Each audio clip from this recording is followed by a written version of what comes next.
Ya. Baik, saya mungkin membuka sebentar ya Romo ya. Ya, Selamat siang, Assalamualaikum warahmatullahi wabarakatuh. Bapak-bapak dan ibu-ibu yang dikasihi disayangi Tuhan. Selamat bergabung kembali ke kajian Hafara setelah bulan Ramadan. Tema siang ini adalah reinkarnasi, yaitu lahir kembali dengan jiwa yang sama, tetapi dalam bentuk yang berbeda ya Romo ya, tadi yang Romo sampaikan. Baik, silakan Romo untuk memulainya. Terima kasih. Selamat siang kita semua, saudara-saudaraku di mana saja berada. Assalamualaikum warahmatullahi wabarakatuh. Alhamdulillahirabbil alamin. Wassalatu wassalamu ala asrofil anbiya wal mursalin. Sayyidina wa syafi'ina wa habibina wa maulana Muhammadin wa ala alihi wa ashabihi ajma'in. Asyhadu an la ilaha illallah al-malikul haqqul mubin wa asyhadu anna Muhammadar Rasulullah shadiqul wa'dul amin. Ya habibi ya Muhammad, ya basiri ya Muhammad, ya naziri ya Muhammad. Allahumma salli wa sallim wa barik alaih. Raditu billahi rabba wa bil islami dina wa bi Muhammadin nabiyya wa rasula. Rabbi zidni ilma warzuqni fahma waj'alni minal arifin. Rabbi shrah li sadri wa yassir li amri wahlul 'uqdatam min lisani yafqahu qawli. Minal aidin wal faizin, mohon maaf lahir batin, taqabbalallahu minna wa minkum, taqabbal ya karim, kullu amin wa antum bihairin wa afiatin.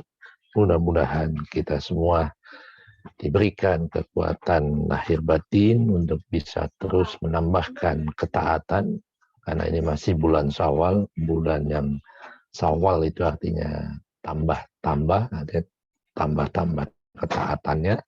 Mudah-mudahan ketaatan kita, keingintahuan kita tentang rahasia semesta, rahasia diri, dan rahasia Tuhan makin kencang, dan Allah berikan taufik inayah serta hidayahnya sehingga kita bisa sampai ke sana.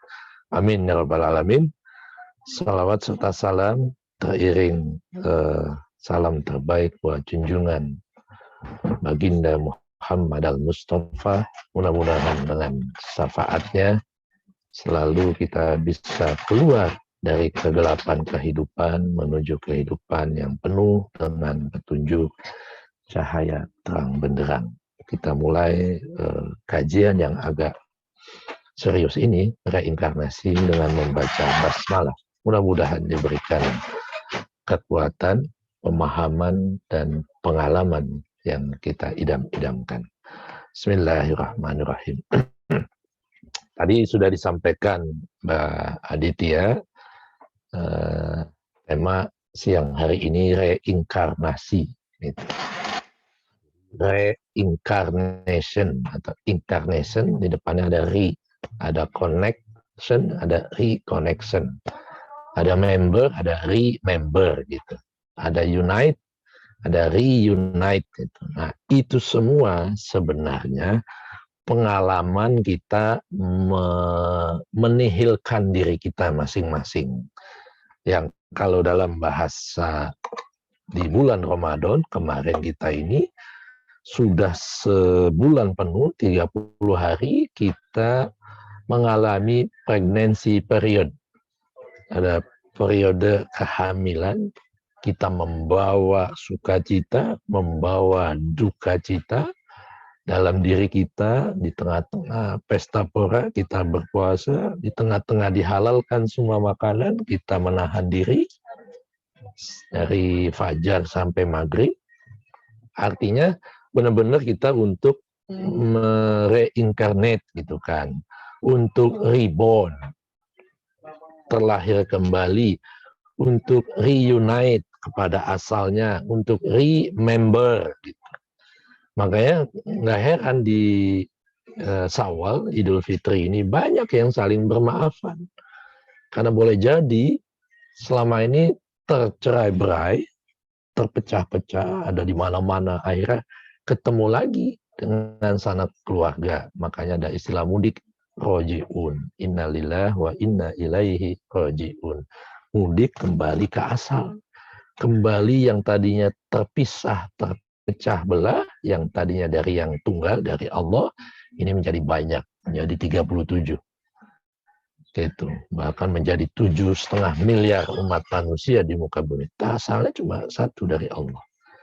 Nah, jadi reunite, reborn, kemudian remember to reconnect. Bukan remember untuk ingat, tapi remember. Jadi ke member itu kan keanggotaan, keterhubungan kita kepada yang absolut, kepada Allah, disambungkan kembali. Nah, reinkarnasi sedikit banyak juga seperti itu. Diperlukan yang namanya moksa.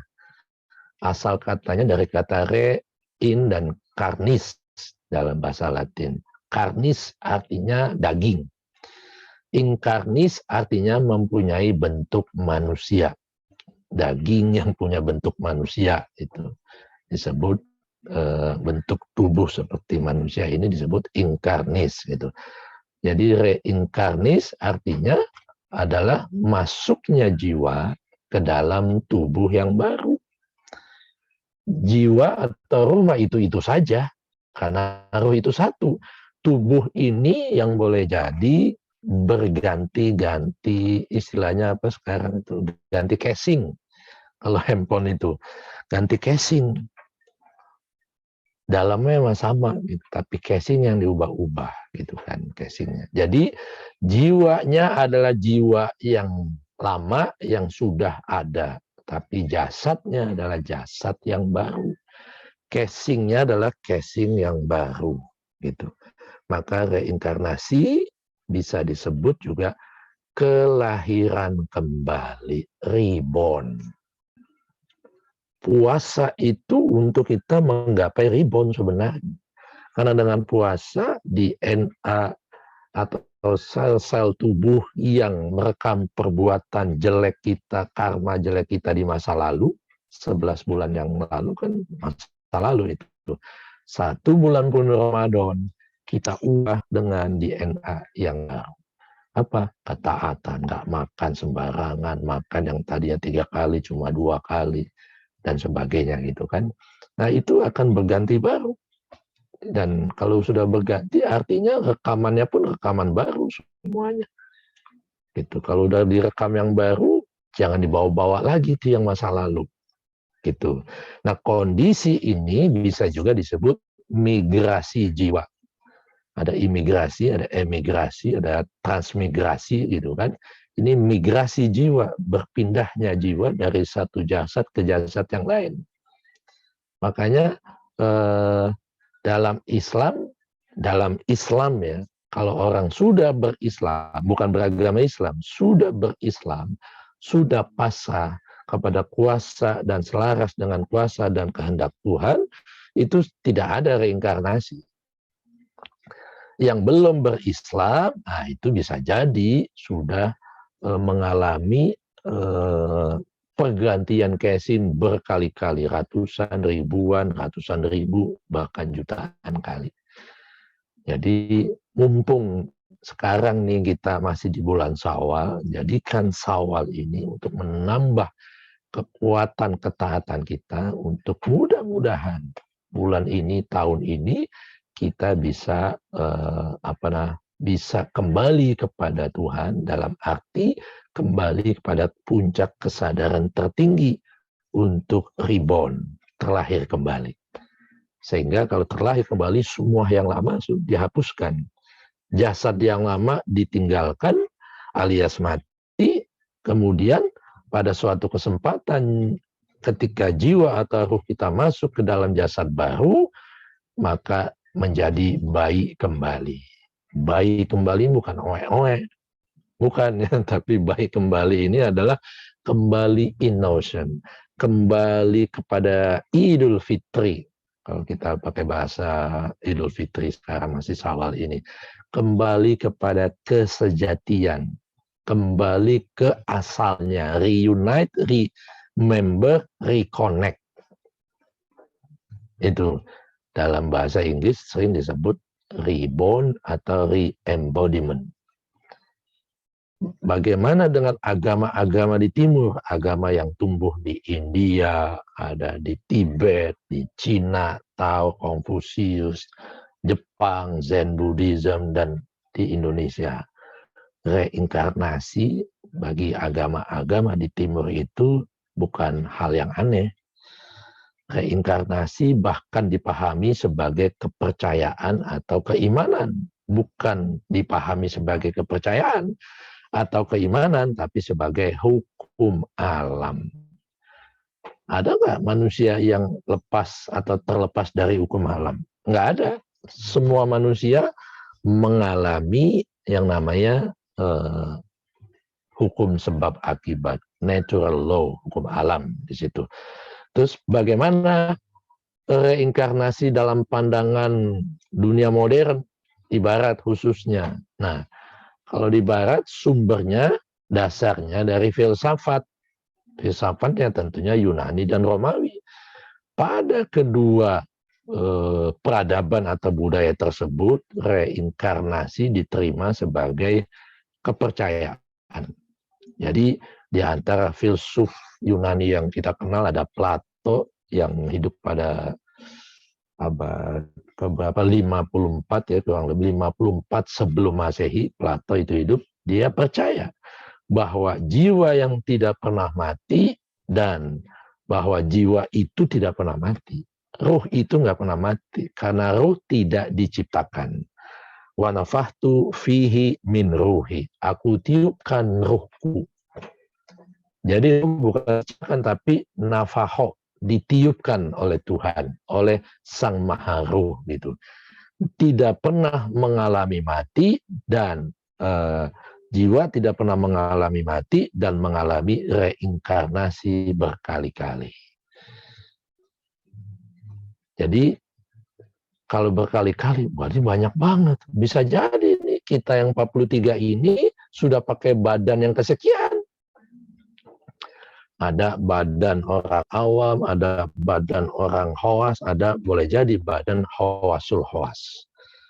Ada badan yang sudah mulai mencintai kesadaran tinggi. Ini rasanya 44 orang ini sudah mulai ke situ tuh. Mudah-mudahan nanti ya, kalau pun kita wafat, kita tidak dibangkitkan kembali gitu. Artinya sudah moksa.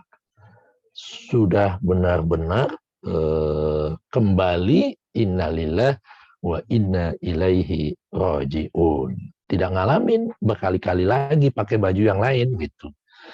Kapan reinkarnasi itu berakhir? Nah, ini menarik ini kan. Kok pakai baju melulu yang itu lagi gitu kan? Mending kalau baju manusia. Kalau baju binatang, mending juga binatang. Ya kan? Kalau pakai baju manusia yang begitu lagi capek juga kan. Melihat orang dibully, berita hoax dan sebagainya kan, satu sama lain saling sikut-sikutan. Kalau bisa sih sekali aja udah pakai baju manusia, udah besok udah langsung kembali ke asal gitu. Maunya begitu. Jadi kapan berakhir? Segala sesuatu pasti ada akhirnya. In my end is my beginning. Tapi intinya itu gitu. Jadi ketika berakhir itulah perjalanan keabadian. Kalau masih pakai casing manusia, itulah perjalanan kefanaan. Dalam Hindu, reinkarnasi berakhir bila manusia kita semua mengalami moksa. Moksa dalam bahasa tasawuf artinya Islam, pasrah total. Wala tamutunna illa wa antum muslimun. Jangan engkau mati kecuali dalam keadaan benar-benar total pasrahnya kepada kuasa dan kehendak Tuhan. Kalau belum totalitas kepasrahannya, ya bisa kembali kepada yang paling diinginkan ketika mengalami sakaratul maut di penghujung kehidupannya. Itu dalam hidup. Jadi kalau manusia bisa mengalami moksa, maka reinkarnasi sudah berakhir. Dalam tasawuf, bagi siapa yang sudah mengenal diri Allah, dirinya, maka dia akan mengenal Tuhannya. Orang yang sudah mengenal Tuhannya dan sering menemuinya, maka ketika dia mati akan kembali ke asalnya, kepada Allah, pada jati dirinya yang sejati itu. Bagaimana dalam agama lain? Dalam Buddha, kelahiran kembali tak akan terjadi bila ada yang namanya ada roda siklus samsara. Samsara atau sengsara. Siklus kesengsaraan telah berhenti. Artinya kita sudah memegang remote kehidupan kita sendiri. Yang selama ini remote itu dipegang oleh ego atau pikiran. Jadi siapa yang sudah menjadi tuan buat kehidupannya, artinya dia sudah memegang remote kehidupannya, itu tanda mereka sudah mampu mengendalikan penderitaan dualitas kehidupan yang dialaminya. Di jiwa itu seketika, atau ruh itu seketika, ketika jasadnya wafat, selanjutnya dia akan ke alam nirwana. Alam nirwana, alam Tuhan, penyatuan gitu.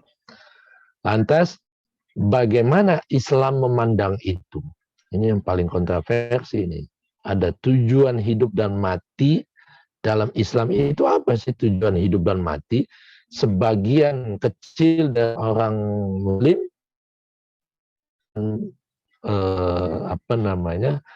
percaya dengan reinkarnasi, tapi sebagian besar mereka tidak percaya. Padahal dalil-dalil Al-Quran dan hadis banyak yang menginformasikan adanya reborn, kelahiran kembali atau reinkarnasi. Jadi ayat-ayat atau dalil reinkarnasi itu termasuk golongan ayat mutasabihat. Mutasabihat lagi-lagi itu kaitannya dengan tauhid. Proses suluk atau salikin berproses menemukan jati dirinya. Gitu. Jadi karena kalangan awam ayat-ayat tentang reinkarnasi itu biasanya nggak pernah dibahas. Nah, kalangan khusus, para sufi, para kaum spiritual, dia berusaha mengorek-ngorek itu, memahami, bahkan mengalaminya. Dan Al-Quran pun memerintahkan kita untuk mengalami itu. Jadi, ketika Al-Quran telah memerintahkan yang membaca Al-Quran untuk menggunakan akal sehat atau akal pikiran untuk mengetahui dan memahami yang tersembunyi di balik makna literal setiap ayat tentang reinkarnasi. Contohnya satu, surat Al-Mulk ayat 2. Allazi khalaqal maut wal hayat liyabluwakum ayyukum ahsanu amala wa huwal azizul ghafur. Dia Allah yang menjadikan mati dan hidup. Jadi kalau dijadikan, ternyata kematian dan kehidupan di dunia ini artinya sementara. Karena dijadikan oleh Allah. Kalau kehidupan Allah itu abadi. Kalau kehidupan di dunia itu ada batasnya juga. Jadi dijadikan kematian dan kehidupan bukan menjadi beban. Atau sering kita menyebutnya ujian atau teguran atau azab di situ. Bukan. Atau kita sering, lagi ditimpa ujian nih Ramadan atau 2 tahun kemarin Indonesia dan seluruh dunia COVID gitu kan. Bisa ujian, bisa teguran, bisa itu azab, tapi itu semua jangan bilangnya kita sedang ditimpa ujian, ditimpa teguran, ditimpa azab, tapi sedang ditempa. Jadi kita bedakan nih, mana ditimpa, mana ditempa. Ditimpa dan ditempa. Kalau emas makin ditempa dengan dibakar, dengan panas yang paling panas, maka emas itu makin cemerlang. Kehidupan semakin pisau, semakin ditempa dengan batu asa, diasa terus, makin tajam. kehidupan pun demikian. Jadi sebenarnya adanya kehidupan dan kematian, kalau kita lihat, setiap saat kita mengalami itu. Cuma kita anggap itu satu otomatis saja, ya kan? Rambut kapan waktunya panjang, kita uluh panjang terus atau kita ke barbershop, salon, kan? Itu. Mau kalau ke salon lagi pilihan lagi, mau ke salon Rudi siapa namanya itu?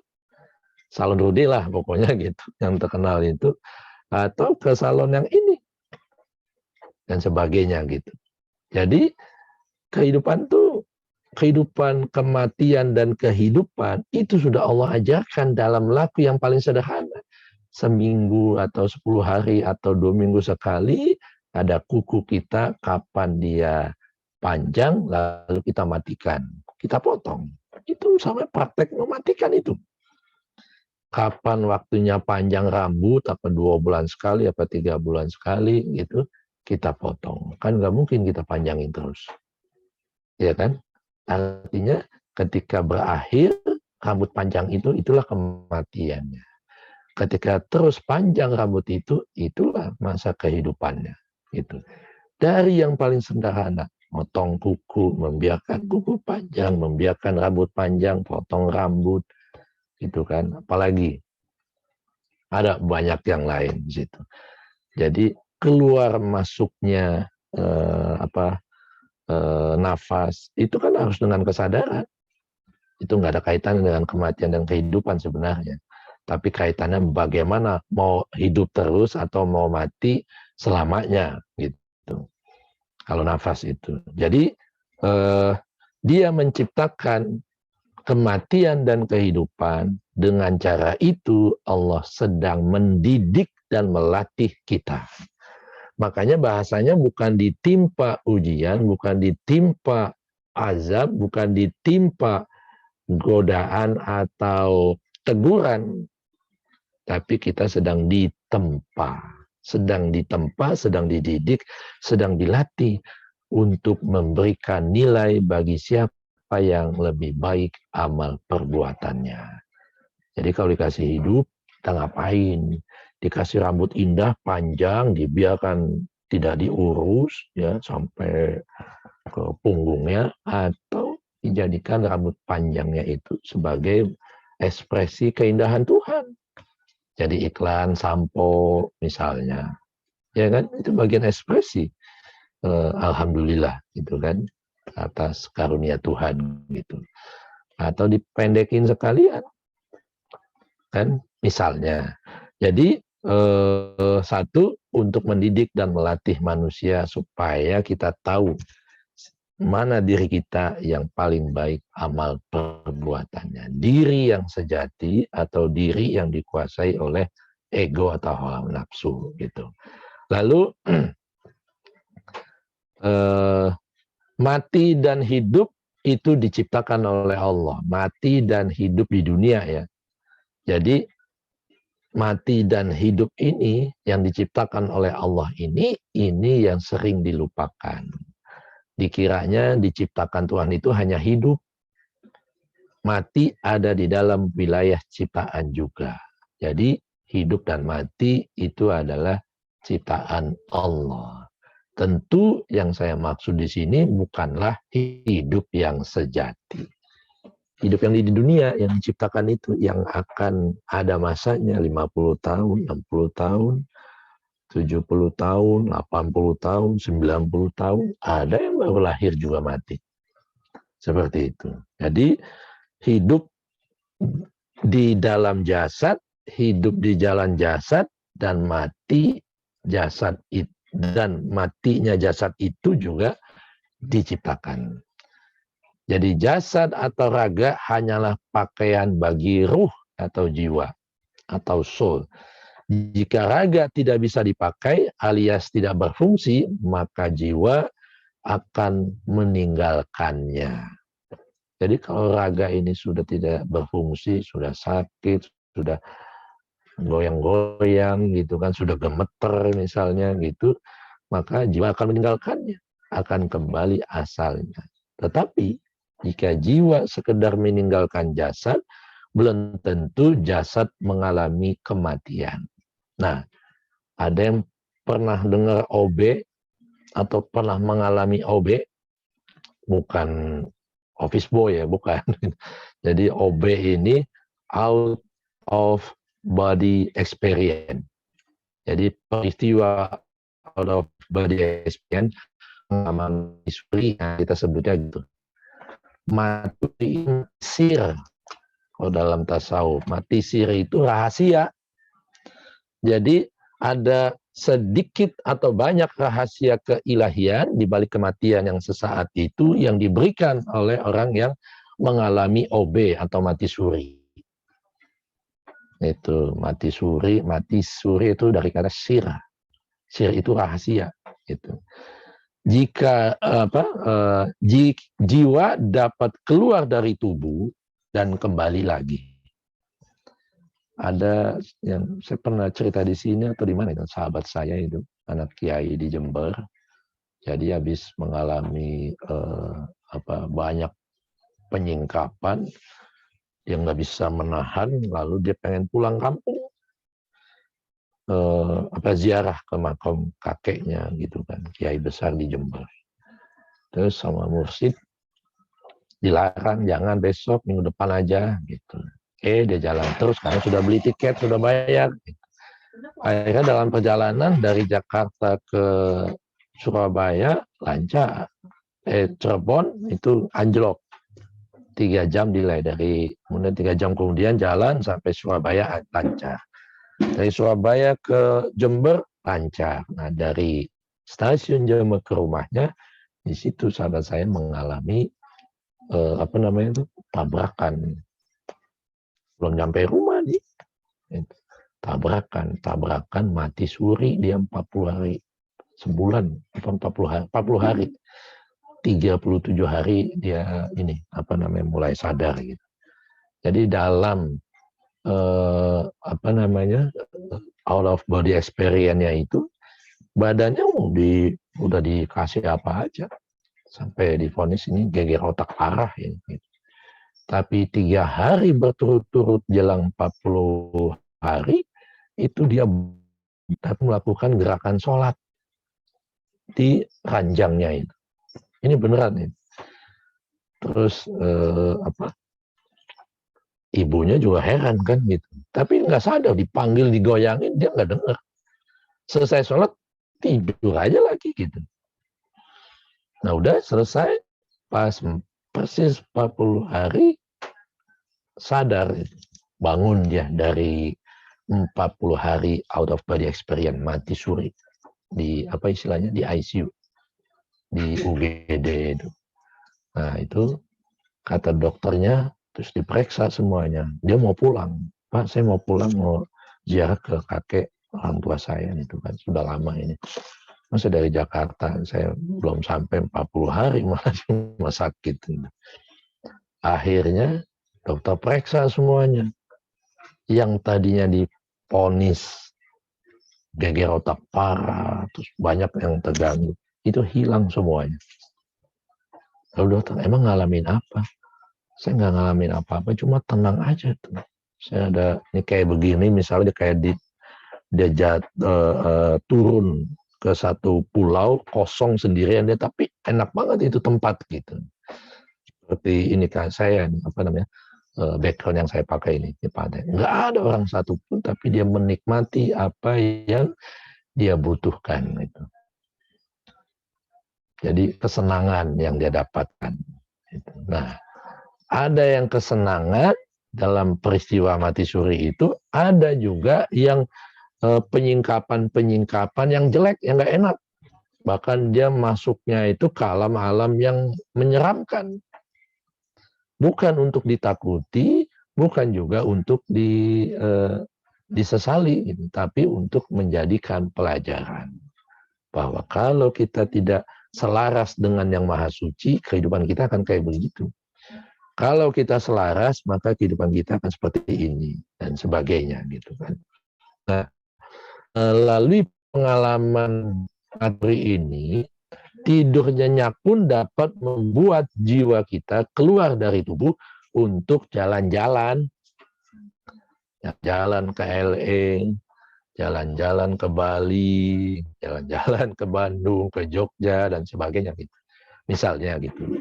Jadi Allahu yutawaffal anfusa hina mautiha.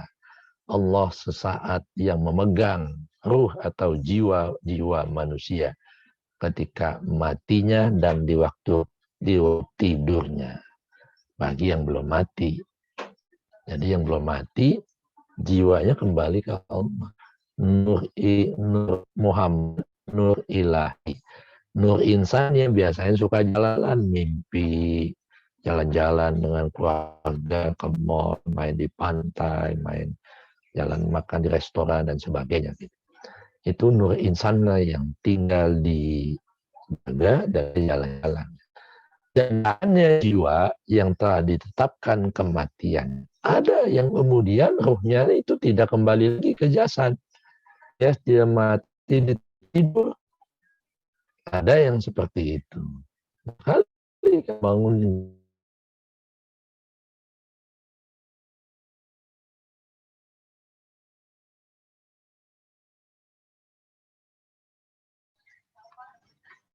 Halo? Kenapa nih mati tiba-tiba? Jangan-jangan alam lain udah masuk ke sini, jangan-jangan. Udah mulai masuk ke sini, jadi dia mulai sabotase ini. Mudah-mudahan enggak gitu. Jadi ada yang seperti itu, enak betul ya, belum tentu juga. Jadi sesungguhnya selama garis kematian belum tiba, jiwa dalam bepergian ke sana kemari. Dalam tasawuf timur, mistik timur, jiwa dan raga ini ada tali pengikat yang menjebak.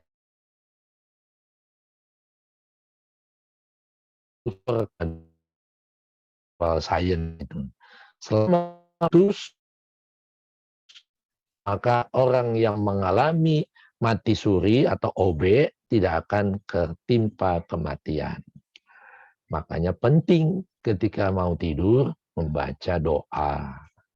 Satu, qul huwallahu ahad, qul a'udzu birabbil falaq, qul a'udzu birabbin nas, dan ada lagi itu apa namanya ayat kursi. Di situ ada kata-kata la ta'khuzu sinatu walan naum. Itu kan lahu ma fis samawati wa ma fil ardh dan seterusnya gitu kan. Jadi la ta'khuzu sinatu walan naum itu sebagai dia yang tidak pernah mengantuk dan tidak pernah tidur. Maksudnya jangan sampai Allah ketiduran gitu. Candaannya begitu para sufi, jangan sampai ketiduran dikit aja lenyap kita, hilang manusia. Artinya tidur raganya tapi ruhnya selalu terjaga. Nah, kalau kita lihat dalam dimensi energi, maka orang yang mengalami mati itu telah kehilangan energi prana istilahnya. Ada yang mendalami energi enggak? Cakra dan sebagainya itu.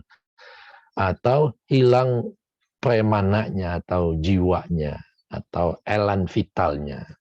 Jadi baik benang perak atau silver gold itu atau energi prananya itu tidak perlu lagi kita pertentangkan. Keduanya merupakan elemen kehidupan kita. Jadi kalau salah satunya rusak, orangnya akan mati, raganya pasti akan mati. Artinya, bila elemen-elemen tubuh yang ada di dalam diri kita ini tidak berfungsi salah satunya, maka itu tanda-tanda akan datangnya kematian. Makanya penting mengetahui tanda-tanda kematian yang bisa kita lihat dari 4 elemen dalam tubuh kita.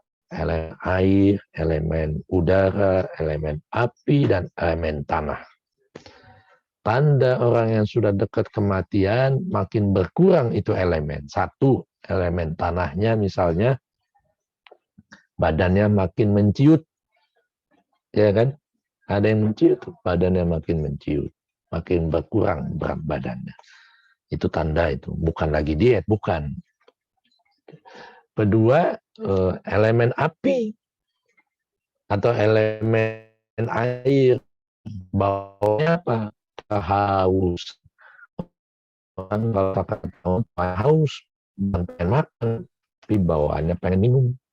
Karena makin berkurang elemen terbesar, yaitu cairan dalam tubuhnya.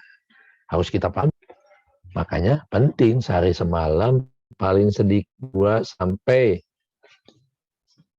ini koneksinya saya atau nih Mas Toto, jaringan masih bagus ya suaranya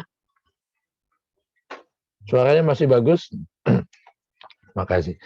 Jadi elemen air artinya ketika kita sering kehausan, itu tanda-tanda kita sudah mulai berkurang tuh elemen tubuh itu sudah dekat. Entah setahun lagi, entah 2 tahun lagi, entah 6 bulan lagi. Gitu. Ada kemudian elemen api, mulai tidak semangat, ya kan? Makan, maunya sih banyak, dibeliin aja makanan, cuma 1 sendok. Karena orang kalau lagi sakit suka begitu kan. Gitu. Maunya enak-enak, dibeliin aja, cuma 1 sendok dimakan, udah. Kayak orang ngidam, seperti itu. Kemudian ada elemen udara. Nafasnya tersengal-sengal. Jadi pentingnya menjaga jiwa dan raga, sehatkan raga dengan berolahraga, dengan meditasi, dengan olahraga ringan dan sebagainya, supaya elemen tubuh kita itu tetap prima itu. Kalau Tuhan ada salah satu tandanya sudah mulai berkurang, itu harus kita tingkatkan bakti kita pada Tuhan. Gitu. Jadi reinkarnasi sebenarnya bagian dari pelajaran atau pendidikan dari Allah. Siapa yang menanam, ia pula yang akan mengetam. Tadi dari tradisi Hindu dan Buddha. Kemudian sekarang saya mau bahas dalam tradisi Islam. Nanti saya kirim ini bahannya ini. Karena biar direnungkan, dibaca bolak-balik itu supaya menjadi pelajaran itu. Jadi kita akan mengalami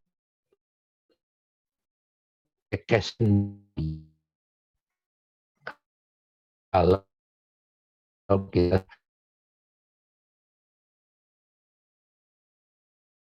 kenal sejatinya, kita pulang ya innalillah wa inna ilaihi raji'un.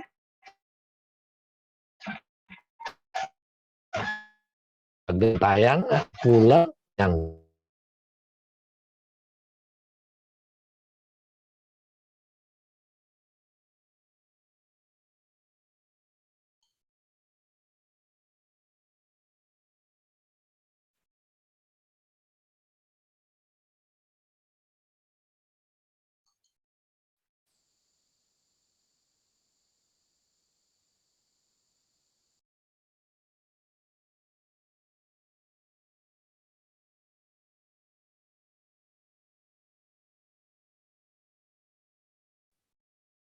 ini jaringan saya bagus ini, full semuanya ini.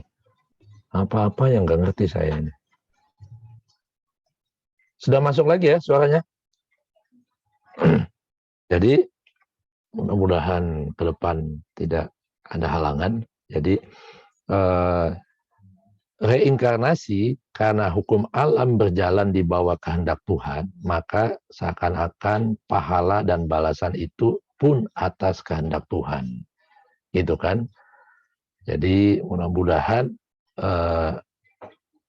apa yang kita pahami perihal reinkarnasi itu benar-benar berdasarkan Al-Quran dan Sunnah. Ada nggak? Ada, dan banyak.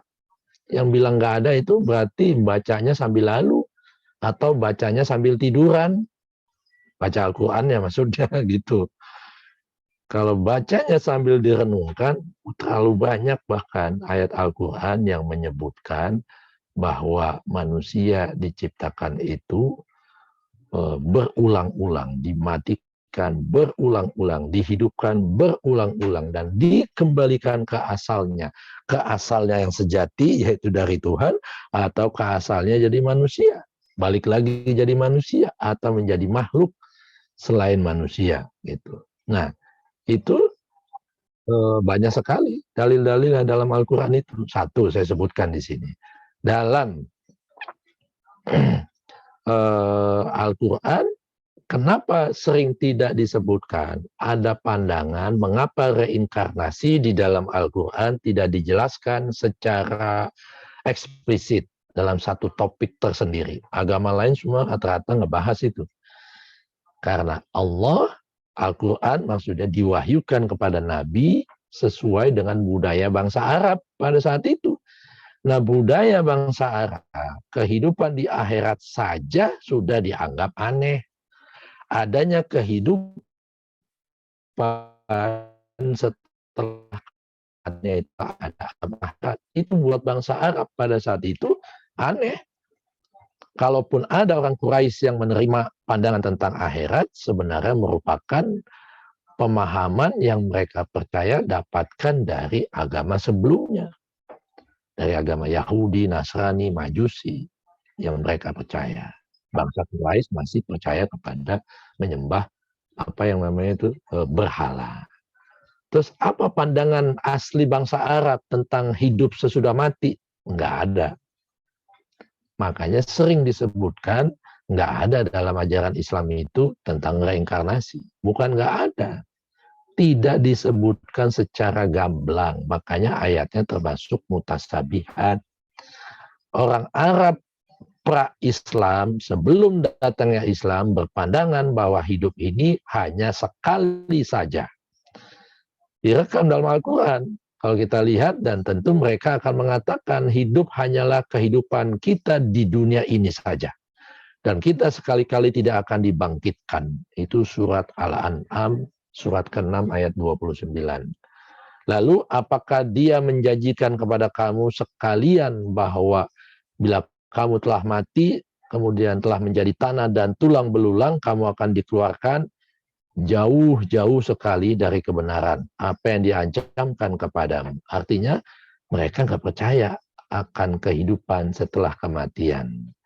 Kehidupan tidak lain hanyalah kehidupan kita di dunia. Dan kita mati dan kita hidup sekali-kali tidak akan dibangkitkan. Itu surat Al-Mu'minun ayat 35 sampai 37. Gitu.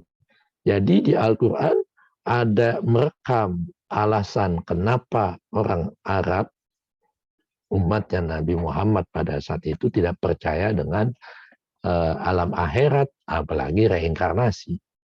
Kehidupan setelah kematian aja dia nggak percaya, apalagi orang yang mati hidup pakai raga atau casing yang baru, makin tidak dipercaya gitu. Jadi dengan kedua ayat tersebut sudah jelas kepercayaan bangsa Arab.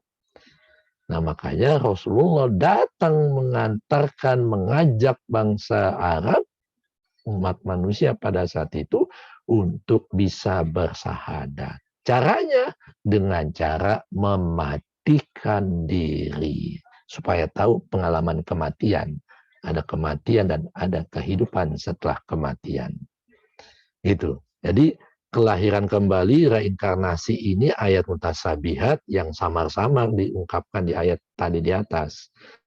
Jadi Allah menciptakan kamu, kita semua, kemudian dia mewafatkan kita, mengakhiri hidup kita, dan di antara kita ada yang dikembalikan pada umurnya yang paling lemah, paling pendek, misalnya baru lahir kemudian meninggal, agar dia tidak mengetahui sesuatu pun yang pernah diketahuinya. Sungguh Allah Maha mengetahui, Maha bijaksana. Itu reinkarnasi. 2, An-Nahl ayat 77. Dan kepunyaan Tuhanlah segala yang gaib dan segala yang di langit dan di bumi. Dan tidaklah perintah kebangkitan itu ada selain sekejap mata. Atau lebih cepat dari itu. Secepat kilat kebangkitan itu.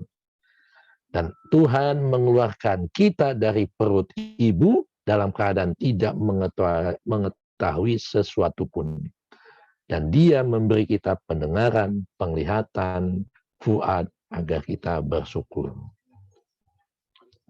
Pertama, pada umumnya orang hidup di bumi ini berakhir dengan kematian. Tentu saja ada yang benar-benar telah wafat, artinya sempurna hidupnya, moksa, tetapi ada yang juga kemudian tidak dilahirkan kembali di bumi ini. Artinya dia benar-benar moksa. Tapi kebanyakan manusia dilahirkan kembali ke bumi ini. Dalam bahasa lain, dikembalikan pada umur yang paling lemah. Umur yang paling lemah, dia mengalami apa istilahnya, mengulang karma-karma yang belum selesai dalam kehidupannya.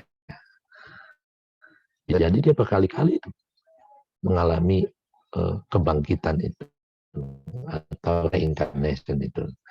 Jadi reinkarnasi adalah kebangkitan, kebangkitan adalah kelahiran. Jadi dengan makna bangkit, maka dia akan lahir. Bangkit sebagai manusia kembali, itu yang mau dituju. Dengan adanya kebangkitan atau kelahiran, maka orang yang telah mati dan tulang belulangnya telah hancur akan hidup kembali sebagai ciptaan yang baru, yang banyak disangkal pada saat itu oleh orang Arab sebelum datangnya Islam atau sebelum Nabi Muhammad terang-terangan menyampaikan adanya kehidupan dan kematian, ada kehidupan keabadian setelah kematian di dunia ini. Jadi dengan reinkarnasi manusia mengalami kiamat kecil dan kiamat besar. Jadi kiamat sebenarnya kelahiran kembali. Nah, kelahiran kembali disebut reinkarnasi. Dan siapa yang dipanjangkan hidupnya, niscaya Allah akan kembalikan pada kejadiannya yang semula. Dijadikan manusia kembali atau dijadikan tempel pada casing makhluk Tuhan yang lain. Tidakkah kita mau memikirkan, nah, kalau kita sudah pakai raga manusia, karena hanya potensi jasad raga manusia yang bisa kembali kepada Tuhan, bisa kembali kepada asal, maka perintah Rasulullah sangat menganjurkan jangan menyia-nyiakan kehidupan yang sungguh amat cepat hidup di dunia ini. Amat singkat kehidupan ini. Bagaikan musafir yang mampir ngombe untuk kembali melanjutkan perjalanan keabadian. Kata Rasul ketika dia hijrah, terus dia tidur di bawah pohon. Lalu sahabatnya datang. Bagaimana mungkin ini manusia paling mulia di muka bumi yang kalau dia minta berdoa pada Tuhan apapun seisi langit dan bumi diberikan, bisa-bisanya dia tidur di bawah di atas pelepah kurma di bawah pohon kurma. Asik bener gitu, kayak nggak ada apapun gitu. Seolah-olah semua ini punya dia gitu. Terus ketika bangun, kenapa Rasul sampai ngebekas itu, bekas pelepah kurma di pipinya, di tangannya, di badannya. Hidup ini cuma sementara di dunia ini. Buat apa mewah-mewah? Kita harus melanjutkan kepada kehidupan yang penuh dengan keabadian. Jadi musafir. Kita ini musafir. Kadang kalau musafir mestinya cepat-cepat segera sampai pada tujuan. Kalau kita senengnya mampir-mampir. Ya kan? Mampir, beli ini, beli itu, ngumpulin ini, ngumpulin itu. Akhirnya ketika mau pulang, terlalu banyak perabotan. Kalau banyak perabotan, kira-kira mudah atau susah pulangnya? Ya kan? Nah gitu. Jadi terlalu banyak furniture kehidupan yang dikoleksinya. Sehingga ketika mau pulang, walaupun tidak kita bawa, tapi melekat. Aduh, ini sayang. Baru dibeli rumah ini. Nanti siapa yang rawat kalau aku mati?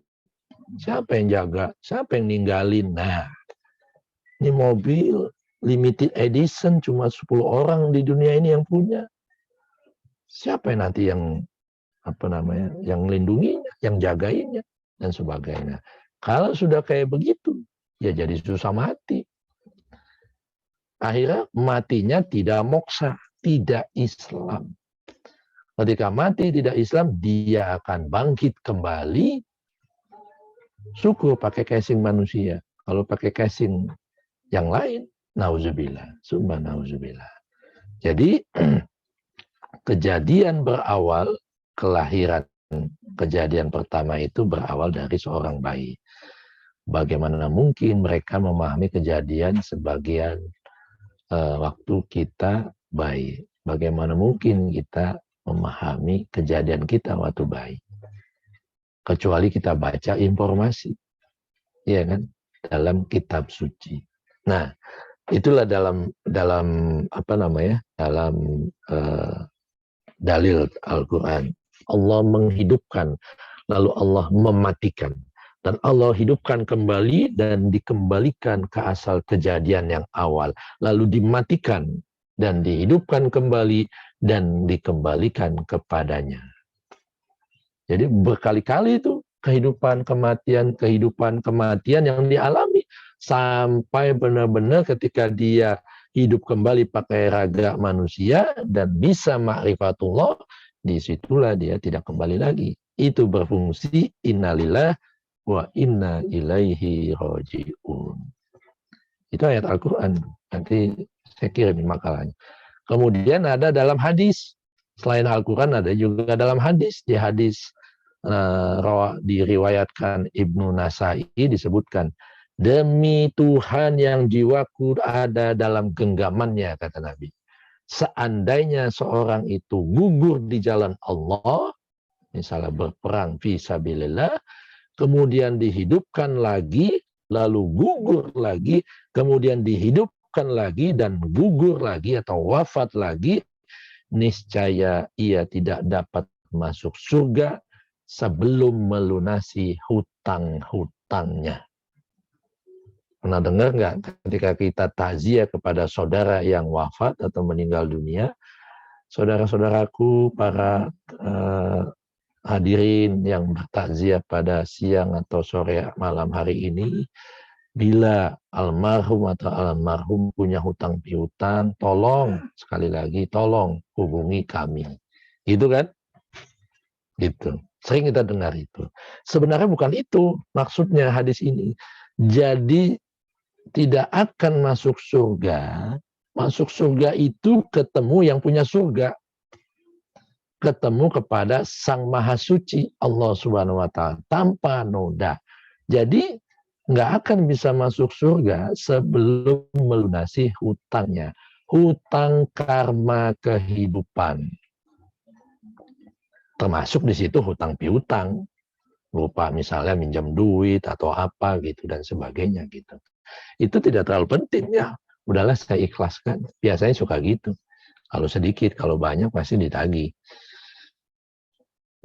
Ini jadi yang dimaksud tidak akan bisa moksa, tidak akan mati Islam bila masih punya hutang piutang.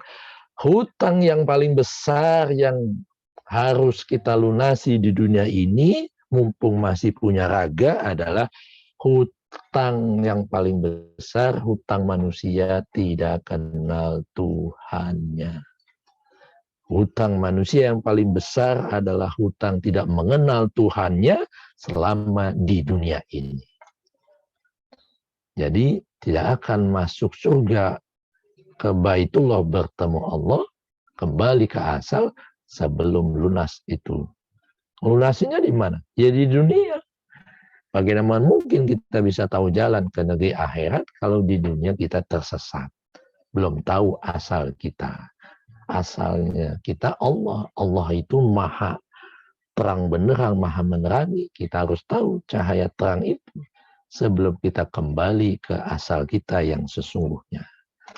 Gitu. Makanya dalam ayat Quran dikatakan man kana fi hazil a'ma, barang siapa di dunia ini buta, wa fil akhirati a'ma wa adullu sabila. Barang siapa di dunia ini buta, tidak mengenal Tuhannya, itu adalah hutang yang paling besar.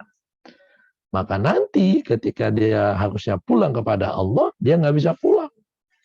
Nggak bisa masuk ke Baitullah, nggak bisa masuk ke surga, rumahnya Allah. Sebelum dilunasi hutang piutangnya itu.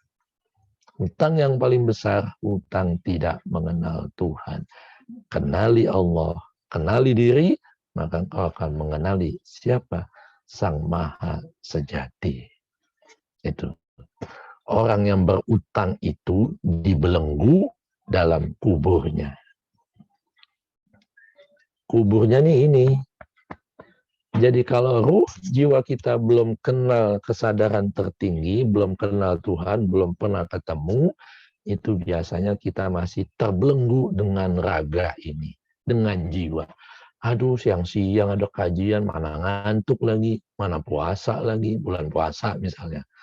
Belum makan lagi, tadi buru-buru, udah keburu kajian, ntar lah, mau minta rekamannya aja. Ada yang kayak begitu. Ya kan? Atau sambil ngantuk-ngantuk, ditutup itu gambarnya. Tidak ditampilkan videonya, misalnya, ini misal, bukan yang di sini, di grup lain. Gitu kan? Jadi, orang berhutang itu, kata, ini riwayat hadis Dailami, dibelenggu dalam kuburnya. Kubur fisik maupun kubur dalam dimensi psikis. Terbelenggu, jiwanya tidak merdeka. Tidak liberated. Jadi tiada yang dapat melepaskannya selain kita sendiri yang membayar utangnya. Nyaur, kalau orang Jawa bilang. Udah nyaur utangnya belum? Gitu. Utang apa? Utang puasa. Nanti kalau puasa Ramadan kita punya utang 2-3 hari, belum kita bayar, terus kita keburu dipanggil. Itu utang tuh. Harus dibayar, yang bayar siapa ya kita. Itu makanya ada dalam prosesi orang mau prosesi kematian ada bayar kifarat namanya, ya kan? Ada tuh beras berapa karung gitu, nanti dibagiin tuh kepada yang menyolatkan, yang ikut menyolatkan. Terus kalau ada yang kurang, ada yang kelebihan, dibagiin ke tangga atau yatim piatu dan sebagainya. Itu bagian dari kifarat, itu penembusan hutang piutang kita yang lupa dibayarkan. Itu hutang piutang yang sholat misalnya, harusnya sholat, ini enggak sholat, lalai. Sekali 2 kali masih dimaafkan. Tapi hutang tidak mengenal Tuhan, ini tiada ampun kecuali kita sendiri yang membayarnya. Resikonya kembali lagi hidup. Dan harus pakai casing manusia supaya bisa kembali lagi pada asal kita yang sejati. Ini hadis riwayat Dailami. Jadi kita sendiri yang harus membayar hutang kita. Ingat, hutang yang paling besar buat manusia adalah hutang tidak kenal Tuhan. Kalau kita masih hidup sehat, segar, bugar, maka carilah jalan dan temukan yang mana gerangan wajah Tuhan itu. Supaya kita tidak punya hutang. Supaya kita dikenali wajah kita ketika pulang bersinar-sinar. Like sun bright like a diamond. Bersinar-sinar, cemerlang, simahum fi wujuhihim min asari sujud. Itu Rehana dapat inspirasi dari ayat itu. Sun bright like a diamond, nah itu dari simahum fi wujuhihim min asari sujud. Wajahnya memancarkan cahaya sehingga bisa kembali ke asalnya. Tahu cahaya juga karena Allah Maha Cahaya. Yang terakhir, sesungguhnya di antara dosa-dosa ada dosa yang tidak dapat ditutupi atau dihapus dengan sholat, dengan puasa, dengan haji, dengan zakat, dengan umroh, dan lain sebagainya. Dosa itu dapat dapat ditutupi dengan kesulitan dalam hidup, menjemput rezeki dari Allah. Kesulitan hidup kan hanya ada hidup di dunia. Iya kan? Itu. Jadi ada praktek-praktek ibadah kita yang tidak dapat dihapuskan dosanya kalau kita meninggalkan, yaitu dengan praktek kita hidup kembali. Sengaja Allah hidupkan kembali kita supaya kita bisa membayar hutang piutang itu. Dengan susah payah pencarian diri, pencarian perjalanan spiritual, akhirnya di penghujung umurnya menemukan. Alhamdulillah masih ketemu. Kalau nggak ketemu, mudah-mudahan dihidupkan kembali, memakai casing yang baru, raga yang baru, raganya manusia, jangan binatang. Binatang atau tumbuhan tidak bisa menemukan Tuhan. Jadi, meskipun wafat atau gugur berkali-kali, tapi bila belum melunasi hutang piutangnya, mereka tidak akan masuk ke Baitullah atau masuk surga ke rumah Allah. Jadi kalau dikatakan gugur berkali-kali, artinya bisa jadi kita sudah mengalami kematian berkali-kali. Ya kan? Kematian karena dikehendaki atau kematian pencerahan.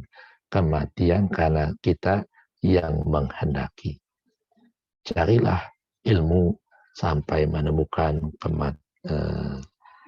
ilmu yang membimbing kita untuk mendapatkan ilmu mematikan diri.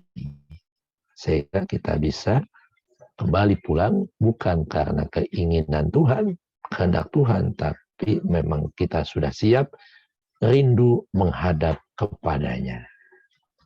Terima kasih, mudah-mudahan yang sedikit ini, sedikit apa banyak? Sedikit banyak ternyata. Gitu.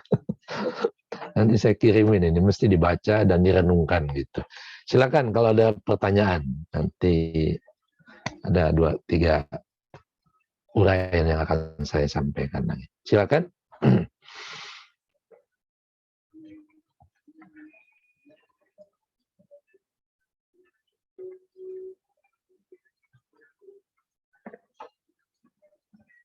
Monggo. Silakan Mbak Tuti. Oh. Masih di mute.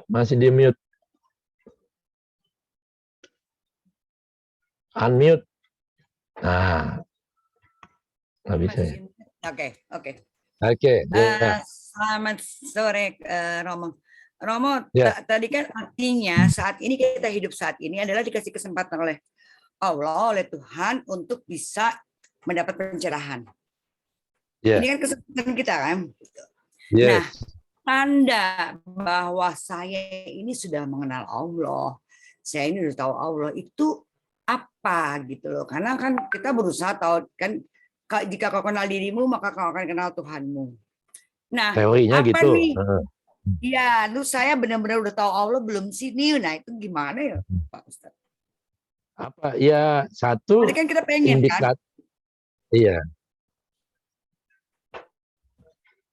Jadi sekarang ini indikatornya adalah apakah dalam keseharian hidup kita ini selalu dipenuhi kekhawatiran, ketakutan, kegelisahan, dan sebagainya.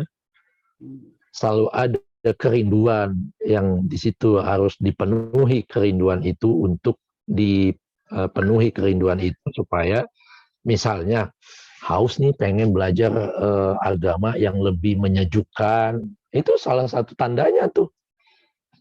Gitu. Kalau sudah belajar seperti ini masih gelisah, masih gundah, ya bisa jadi belum menemukan. Dan harus dicari, kalau mencari pasti akan ketemu. Nah, persoalannya seriuskah kita mencari dia sampai menemukan? Karena tidak gampang kalau kita tidak punya tekad yang benar-benar berapi-api. Tekad kuat untuk kita menemukan. Kalau punya tekad, kata Isa, kata Yesus dalam Injil, those who seek, he will find. Siapa yang mencari benar-benar dengan tekad kuat untuk menemukan, pasti pada akhirnya akan menemukan yang dicarinya itu. Siapa yang sering mengetuk pintu rumahnya, maka pasti akan dibukakan. Siapa yang punya hasrat, kudrat, dan iradat untuk bertemu, pasti akan dikabulkan hasratnya itu, cita-citanya itu, atau tekadnya itu. Nah, kita punya nggak tiga itu semua? Punya keinginan tekad yang kuat, kesungguhan untuk menemukan Tuhan, karena sudah saking rindunya. Kedua, sungguh-sungguhkah kita, jangan baru sekali, kemudian, udahlah, yang penting berbuat baik, nah, sudah give up, gitu. Jadi 3 hal itu, seek and you will find, knock and the door will be open. Yang ketiga, ask and you will receive. Jadi minta, Tuhan, saya sudah kau anugerahkan, kau karuniakan, kau amanatkan semuanya tentang dunia ini. Apapun yang dunia ini engkau sudah berikan pada aku. Ada satu ya Allah yang kau belum berikan. Aku belum ketemu engkau di dunia ini. Sudah belum meminta atau munajat seperti itu? Kalau belum, minta supaya diberikan jalan. Boleh jadi jalannya seperti ini. Tapi ini sebagai taufik dan inayah. Hidayah itu kan dari Dia. Nah, hidayah itu harus kita songsong, harus kita menjemputnya. Ya, dengan meminta, mengajak Dia untuk menyertakan selalu dalam diri kita ini kesadarannya. Itu. Sudah atau belum? Kalau belum, lakukan. Kalau sudah, bisa jadi kita dilihatnya masih main-main. Ini belum sungguh-sungguh nih. Masih pengen cuma yang penting tenang pikiran. Ditenangin dikit, sudah lupa pencarian. Heboh lagi dengan dunia hedonnya, gitu kan. Jadi kalau sudah serius, songsongkan, apa istilahnya, sing-singkan lengan, apa nih namanya, sing-singkan lengan, gitu kan, untuk kita menjemput hidayah itu. Kalau kita siap, tekad kuat, punya niat yang kuat juga, maka gurunya akan datang. Baik guru simbolik, guru kitab suci, guru manusia, pun guru rahasia. Kan datang tuh satu persatu itu. Kalau semua orang suka kajian seperti ini, kajian spiritualitas, ini bisa jadi jalan guru simbolik atau guru manusia. Itu kan, ada 2 guru lagi, ada guru rahasia, ada guru kitab suci. Dengan nunggu internetnya nih, masih ada suara. Dengan kita mengaji ini, diskusi seperti ini, membaca kitab suci atau guru kitab suci, kita lebih mudah. Oh, ternyata ada di Al-Quran ayat tentang reinkarnasi. Cuma ini mutasabihat, nggak pernah dibahas dalam pengajian. Hampir nggak pernah. Pernah dengar? Nggak ada. Pasti nggak ada di Islam itu. Itu kiasan itu. Simbolik di Islam. Nah, Islam kalau sudah Islam, nggak ada reinkarnasi. Orang kalau sudah Islam ya, bukan beragama Islam, sudah berislam, sudah pasrah, sudah selaras pada kuasa dan kehendak Tuhan, nggak ada reinkarnasi. Dia kalau mati, dia pasti kembali pada Tuhan. Tapi banyak dari kita yang baru ber-KTP Islam. Makanya harus berislam, supaya tidak kembali lagi hidup di dunia ini. Kalau pakai casing manusia, mending. Kalau enggak, mendingan hidup di pakai casing binatang atau hidup di multiverse-nya Doctor Strange. Ya kan? Mendingan hidup di multiverse-nya Doctor Strange kan, nggak pernah ngalamin kematian dia. Tinggal dibuka aja kan gitu. Itu ada tuh pembahasan itu di Ibnu Arabi itu. Gitu. Jadi itu Bu Tuti. Kan kita sendiri yang tahu kan? Kita sendiri. Apakah artinya itu mulailah kita sibuk. Moksa itu artinya husnul khotimah gitu ya? Yes. Makanya husnul bukan su'ul. Hus itu dari kata hasan. Jadi ke khotimah itu penghabisan yang baik, yang indah dan benar. Gitu. Ya, gitu. Jadi husnul khotimah kembalinya itu innalillah wa inna ilaihi raji'un.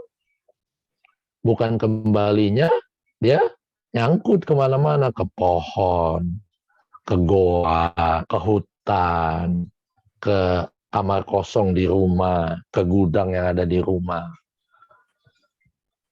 Cuma masuk ke gudang di rumah yang jarang dimasuki, gitu, jarang ada orang. Cuma naruh aja barang-barang yang nggak kepake. Pasti bawaannya lain. Pasti merinding. Iya kan? Itu di situ ada jiwa-jiwa yang penasaran. Jiwa yang bisa pulang. Makanya dia menempati tempat-tempat yang kosong, tempat-tempat yang gelap, dan sebagainya.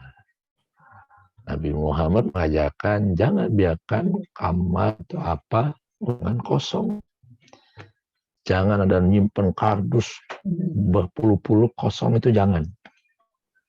Nanti ditempati mereka. Karena mereka senang tempat yang tersembunyi. Itu. Jadi bersihkan. Kalau nggak kepake, masih layak dipakai, lebih kita sumbangkan. Karena bagus kalau jiwa-jiwa yang baik, yang numpang nginap di kamar kosong di rumah kita. Kalau jiwa-jiwa yang jahat, dia bisa mengganggu penghuni rumah sampai nggak betah, bahkan mencelakakan. Itu kan yang bahaya. Itu apalagi tahu orang ini yang tinggal di situ belum mengenal Tuhan. Oh, dikerjain itu. Hati-hati. Itu kan. Makanya Rasulullah sering juga mengatakan, kalau engkau memasak makanan, banyakin kuahnya. Ingat tetangga kiri kananmu. Nah, tetangga kiri kanan bukan hanya manusia. Ada binatang, ada tumbuhan, ada makhluk-makhluk gaib yang perlu makanan. Yang itu juga mereka butuh makanan dari bekas-bekas makanan kita. Gitu kata Nabi. Jadi betapa Rasulullah sudah mengajarkan kalau pelayanan kita kepada makhluk Tuhan yang paling rendah, binatang, tumbuhan, jin, setan, iblis itu begitu mulia, berarti pelayanan kita pada Tuhan pun service excellent yang diberikan. VVIP service kan? Seperti itu. Nah, itu tanda orang-orang yang sudah sudah mengalami perjumpaan, melayani kehidupannya penuh dengan pelayanan, dan pelayanannya memberi dan memberi, tak pernah berharap untuk kembali. Oke, begitu. Ada lagi yang lain?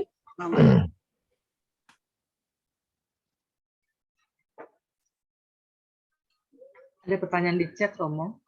Apakah ya, semua yang ini wafat itu? Ya, intinya itu kalau di Al-Quran kayak saya baca, Allah menghidupkan, Allah mematikan. Sama ketika Nabi Ibrahim di tengah-tengah dia sudah disingkapkan pandangannya, bisa menyaksikan jati dirinya yang sejati, dia masih belum mantap. Lalu ada asbabun nuzul ayat itu, Tuhan gitu kan, tampakkan dong bahwa engkau punya kemampuan menghidupkan dan mematikan. Emang engkau nggak percaya, gitu kan, katanya. Bukan nggak percaya, biar litat ma'inna qalbi, katanya. Biar hatiku, jiwaku, pikiranku tenang bahwa engkau memang maha menghidupkan dan mematikan, menghidupkan dan mengembalikan ke asalnya. Itu kan reinkarnasi. Itu di ayat Al-Quran. Peristiwa Nabi Ibrahim. Ketika dia bertanya, bisa nggak engkau menghidupkan yang mati? Emang engkau nggak percaya bahwa aku bisa? Bukan nggak percaya, biar lebih mantap. Akhirnya ambil satu ekor burung itu, lalu kau sembelih, bagi 4, kau tempatkan di 4 penjuru yang berbeda, di barat, di timur, di utara, dan selatan. Kan dimatiin tuh, disembelih, dilakukan itu, dimatikan akhirnya. Kenapa sih burung Nah, ini lain lagi persoalannya. Ini bahasanya tentang ego sebenarnya. Mematikan 4 nafs maksudnya itu. Supaya muncul mutmainah di situ. Nah, di situ kemudian setelah dimatikan kembali lagi kepada asalnya. Dipanggil, hai Yusuf, kembali lagi itu dalam terbang dia. Hai burung, kembali lagi menyatu dia. Yang dari barat, dari timur, dari utara, dari selatan. Kayak gitu. Tapi dalam wujud yang baru lagi, bukan burung yang tadi disembelih. Burungnya sama, tapi jiwanya udah beda. Castingnya beda, tapi jiwanya jiwa yang sama. Gitu. Itu reinkarnasi. Itu. Kan nggak ada yang bahas sampai ke situ, saya belum pernah dengar tuh. Itu karena ini ayat mutasabihat. Ayat mutasabihat biasanya di kalangan para sufi yang membahas itu. Gitu. Jadi dalam agama Islam tidak ada memang. Kan tadi saya sebutkan, memang tidak ada secara eksplisit disebutkan di ayat ini ayat reinkarnasi.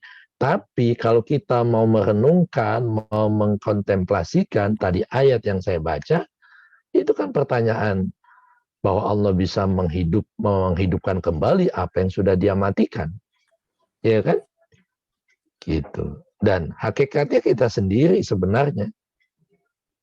Bahwa kita bisa menghidupkan dan mematikan apapun perbuatan jelek kita, kalau kita serius untuk mengendalikan dan mengontrolnya, bisa kita matikan, kita ganti dengan perbuatan yang aktivitas penuh dengan kebaikan, keindahan, dan kebenaran. Alias dari akhlak yang tercela, kalau pakai bahasa hadis, mazmumah, menuju akhlak yang mahmudah.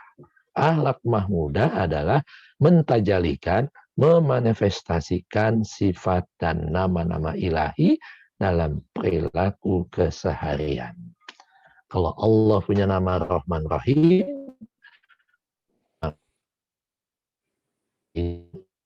saling memberkati. Allah Maha Kaya, Maha Dermawan, dan banyak-banyaklah memberi. Nah itu maksudnya. Gitu. Kalau kita bisa itu, kita lama-lama kan sifat-sifat karma-karma yang jelek terhapus. Hutang piutang kita masa lalu yang dulu pernah berbuat jelek terhapus dengan banyak tabungan kebaikan yang kita lakukan. Kalau semakin banyak tabungan kebaikan, lama-lama ruang batin yang tadinya full kotoran debu-debu itu yang mengotori jiwa, lama-lama 1/4, separuh, 3/4, sampai full kinclong, kembali spotless, tanpa noda. Ketika tanpa noda, maka hamba itu akan melihat dengan gamblang. Tersingkaplah suci dalam debu. Nah, gitu katanya. Tersingkaplah apa yang selama ini kotor menjadi begitu suci dan bersih kalau kita sudah selaras dengan Tuhan. Ada lagi?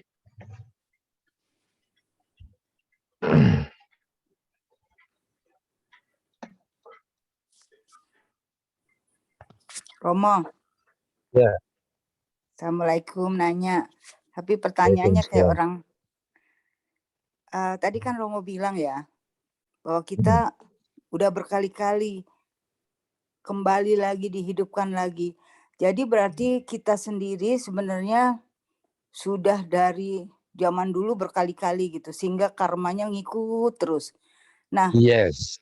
Untuk bisa mengetahui, tadi kan Mbak Tuti nanya, kita mencari kita sendiri yang paling tahu, kita mencari Allahnya bagaimana. Namun bisa nggak kita mencoba mengurangi itu hutang-hutang karma kita. Nah, kan yang paling tahu dari diri kita yang kita sendiri, contohnya hutang puasa, hutang-hutang misalnya hutang-hutang kerjaan, hutang-hutang apa segala macam.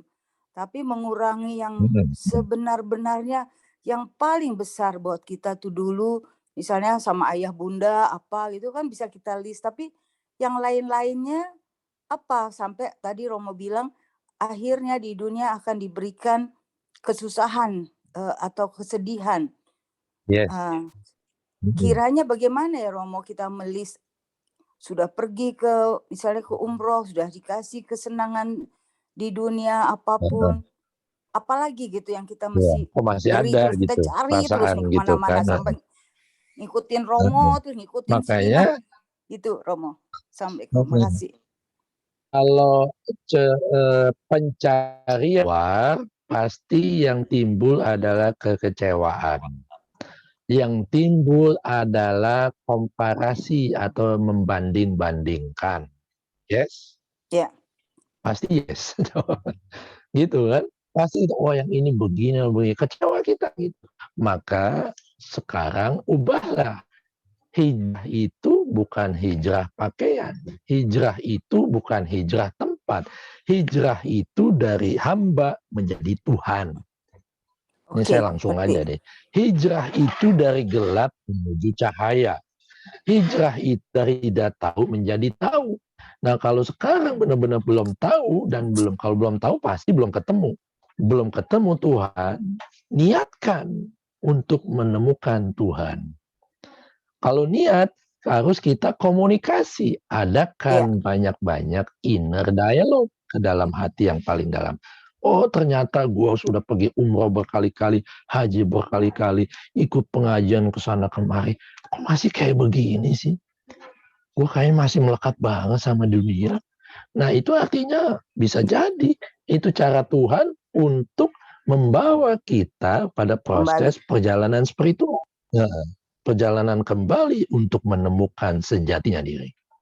Dibikin di tengah-tengah keberlimpahan, tetap saja merasa.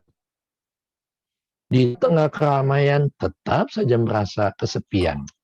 Di tengah banyaknya harta benda, masih saja merasa kurang ini, kurang itu, dan sebagainya. Itu cara Tuhan. Bukan ditimpa ujian, atau azab, atau apa tadi saya sebutkan, teguran, kesusahan. Tapi kita ditempa. Dan susahan ini, enggak sih dirimu ini sebagai hamba ini untuk selalu menemukan aku. Kalau mencari, kira-kira ketemu enggak? Ketemu kalau sungguh-sungguh. Iya, ini kenapa enggak ketemu? Nyarinya belum sungguh-sungguh dan mencarinya keluar. Pencarian keluar hanya sebagai jembatan. Kalau di mall jadinya banyak terdistract oleh pedagang asongan. Yes? Pedagang asongan kiri kanan ini nih yang luar biasa masif menggoda kita sehingga kita lupa pencarian kita yang sesungguhnya itu Tuhan. Tujuan dari segala tujuan akhir apapun aktivitas yang kita lakukan apapun ya. Saya bilang mau itu urusan dunia apapun ya. Aktivitas itu dilakukan jiwa raga kita itu tujuan akhirnya adalah Tuhan. Bagaimana mungkin kita bisa sampai ke sana kalau kita belum menemukannya? Makanya niat dan lakukan proses pencarian itu. Nanti Allah akan niat kemudian dialogkan. Ya Allah, aku belum tahu ternyata belum tahu ketemu aja belum. Jadi pertemukan dong Allah walaupun sesaat. Aku tahu engkau begitu sibuk. Kasih dong luangkan waktu untuk engkau menghampiri aku. Supaya aku bisa melihat, menatap wajahmu. Nah, gitu doa Jalaluddin Rumi. Dikit saja kau buka cadarmu, senang aku. Apalagi kau buka semua.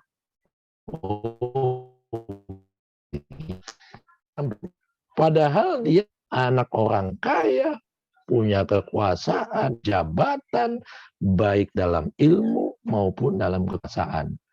Masa kekurangan kesedihan akhirnya ditinggalkan semua. Imam Al-Ghazali begitu juga. Kurang apa? Umur 40-an sudah menjadi rektor, sudah menjadi guru besar dari penjuru wilayah manapun kenal. Nggak ada yang nggak kenal dengan yang karya masterpiece-nya Ihya Ulumuddin. Akhirnya dia seorang filosof, dia ahli fikih, dia ahli ilmu kalam, ilmu filsafat, semua ilmu-ilmu keislaman, ahli hadis. Ada satu yang kurang. Ditinggalkan itu semua untuk dia bertasawuf melalui proses pencarian diri ke dalam. Pencarian diri ke dalam dengan melepaskan keterikatan kepada dunia luar. Itu. Kalau masih terikat dengan dunia, masih membelenggu, kita susah untuk lepasnya, ya selesaikan dulu karma itu. Karma dunianya selesaikan dulu. Sampai ya, rasanya 1 tahun ini cukuplah gue cuti untuk proses pencarian ke dalam. Enggak apa-apa. Kita apalagi punya perusahaan sendiri. Gue fokus proses pencarian, belajar ke sana kemari, sambil terus mengadakan dialog di dalam kepada Tuhan. Insya Allah akan Allah pertemukan dengan guru simbolik, dengan guru kitab suci, dengan guru manusia yang disebut mursyid, guru spiritual, pir, apalah sebutannya, dan ujungnya adalah bertemu dengan guru sejati atau guru rahasia, jati diri kita yang sejati itu. Gitu. Nah, persoalannya lagi-lagi, mari kita tanyakan seberapa serius kita punya niat dialog, bicara, mengakui bahwa aku ini belum ketemu. Kalau belum ketemu, tunjukin dong jalannya Tuhan. Gitu. Bisa jadi ini ininya jalannya yang disebut taufik dan inayahnya. Tapi kalau sekedar kajian ini namanya guru kitab suci, dari banyak kitab, dari banyak informasi, dari guru manusia gitu. Kita belum menemukan guru yang sejati yang membimbing dari dalam. Gitu kan? Nah, banyak-banyaklah dialog. Hijrah dari alam menuju ala alim Allah. Itu sebenar-benarnya hijrah. Hijrah dari manyness menuju ke oneness. Hakikat diri kita adalah ini connected satu sama lain. Kalau connected kan satu. Kita ini tunggal dari 51 manyness. Makanya manunggaling kaula Gusti, bukan aku melebur pada Tuhan. Itu ada hamba, ada Tuhan. Bukan. Akunya tidak ada. Jadi nggak ngomong sih gampang. Menghilangkan aku, menghadirkan aku yang sejati. Gampang sekali ngomong begitu. Tapi mengalami pengalaman bahwa aku adalah manyness dan aku juga oneness. Itu nggak bisa kalau kita nggak mengalami sendiri. Pasti pengetahuannya masih subjektif, belum intuitif, belum huduri atau belum laduni. Dan itu semua bisa dibaca kalau ilmu korespondensi, ilmu husuli istilahnya itu. Jadi itu, baca, silakan baca buku apapun, bisa kau kalahkan itu guru tasawuf di kampus. Tapi pengalaman spiritual hanya yang berani menyeberang dari alam dunia menuju alam akhirat. Baru kita bisa menemukan. Makanya para sufi mengatakan al-arif suja. Orang arifin, orang yang sudah mendapatkan pencerahan lahir batin, mengalami penyingkapan, mereka itu benar-benar hamba-hamba yang pemberani. Bayangin, dia tidak hanya bermain di pantai syariat, tapi menyelami samudra luas sampai kedalaman yang tak bertepi. Di mana kedalaman lautan itu begitu gelap, sunyi, sepi. Disitulah tempat mutiara terpendam. Begitu dikatakan Rumi. Saking kita maju mundur dalam kehidupan pencarian itu. Jadi, bulatkan niat, kuatkan tekad. Yuk, mari mumpung masih Syawal, mudah-mudahan Allah tambahkan niat kita, kekuatan kita untuk benar-benar konsisten, banyak dialog kepada Allah supaya dibimbing kita bisa bertemu kepadanya. Sekali bertemu, sekali nyala itu lampu, cahaya, maka dia tidak akan pernah padam lagi. Akan menerangi sepanjang masa. Begitulah cahaya ilahi. Itulah yang dialami Ibu kita Kartini. Sekali dia mengalami pencerahan habis gelap terbitlah terang, sejak itulah Kartini berani berkirim surat kepada tokoh-tokoh Belanda, tokoh-tokoh perempuan dalam hal ini.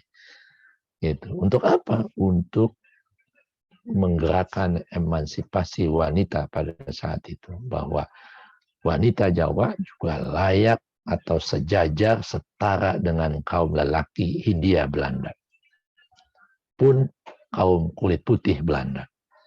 Sampai begitu kalau baca bukunya Kartini itu kan, karena mengalami proses itu, dia mencari keluar kecewa, tapi ketika mencari ke dalam, dia minta kepada gurunya ke Haji Soleh Darat, maka diberikan. Makanya minta, kalau diam aja kan I don't know what is in your heart, kan gitu kata Tuhan. Aku nggak tahu apa yang ada dalam dirimu. Bahasa basi Tuhan tuh begitu. Supaya kita sadar kita ini hamba. Yang namanya hamba, ya harus dong ada etikanya. Ada unggah-ungguhnya gitu. Atau orang Jawa. Nah disitulah, ya Allah ternyata aku belum tahu padahal aku guru besar tasawuf. Ada itu. Padahal aku guru besar hukum Islam. Padahal aku bedande Bali. Padahal aku kardinal. Kalau belum tahu ya belum tahu aja. Nggak ada hubungannya dengan gelar jabatan akademis dan sebagainya. Nggak ada hubungannya. Jadi orang awam, orang punya gelar.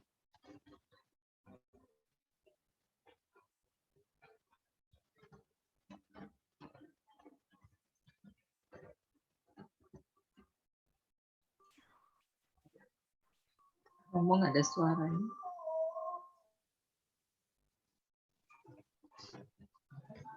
Romo nggak keluar suaranya. Romo, suaranya hilang.